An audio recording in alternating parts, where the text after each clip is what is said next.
Alright, that was the Kaaterskill Falls to Inspiration Point trail loop, which is near Haines Falls, New York. The drive was about 2.5 hours from where I was staying in Chelsea, Manhattan. I visited New York for about 2 weeks and was able to hike 2 other times. Those videos will be uploaded in the coming weeks. Towards the end of the video, I'll include vlog footage of the trip up to this area and some stuff I did prior to leaving for upstate New York. This is the only lot designated for the trail and it's free to park here. I ended up getting here around 1 PM and there were less than 10 spots left. The road leading up to the entrance is mostly residential. However, right before the right turn that you're supposed to make, there's a parking lot right here that you can use and take the Kaaterskill rail trail all the way down until you hit the main parking lot. So for reference, this is the parking lot I was just referring to, and then this is the right turn, and then there's also another parking lot right here. If you're going to park in this lot here, you'll hike up the road a little bit and then you're going to reach the Kaaterskill Falls trailhead, which is another cool option because you'll see the Bastion Falls, which I just found out about while making this review. But if you want to park in the main lot, you should definitely plan to get here early, especially during the typical touristy times of the year, like the holidays or summer breaks. I saw a review where someone saw 30 cars waiting to get parking. This hike is rated as moderate, and I agree with that. Just be prepared for the long staircase down to the falls, which you can see right here. And also some rock scrambles on the Escarpment Trail around here.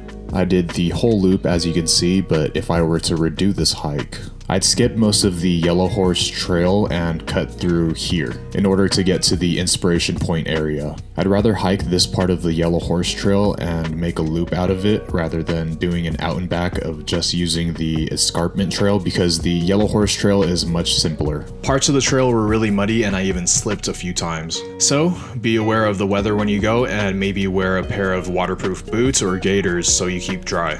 I'll link some options down below. Of course, I wasn't prepared for any of that, so I ended up going off trail a little bit or trying to walk over rocks or wood just to avoid any mud. I went in early November of 2021 and there was a little bit of fall color left in this area. However, it was my second time here. I previously hiked this trail on October 15th of 2020, and I'm assuming that week, the week before, and after were when the fall colors were at their peak. So, if you're planning to visit here, I definitely recommend going between that time frame. However, the colors change in different times and different places in New York. The next video I'm posting is a hike further up north near the Canadian border, and the fall colors were pretty much gone there. But the next video takes place about an hour north of New York City, and the colors were very vibrant there. So my theory is the north end of New York gets their fall colors first, and then it makes its way down. Inspiration Point is the most popular lookout of the trail. I mean, it's even in the trail name, but this area right here has way better views, mostly because the fall colors in this area were way more vibrant, and at Inspiration Point there are trees right below the lookout that block the view of the valley. The clips where I got those awesome views were taken around here. So this is the State Line Lookout in Alpine, New Jersey that I stopped at before heading up to this hike. If you're headed to upstate New York, I highly recommend stopping at one of the multiple lookouts along 9W Highway to get a nice view of the Hudson River and New York City. This lookout had a cafe and restrooms, which is a plus, but for a better view, I'd recommend stopping at a lookout before this one. Search for Rockefeller Lookout, which is closer to the city, so you'll get better views of New York City and the George Washington Bridge. But there are no cafe or restrooms here, so keep that in mind.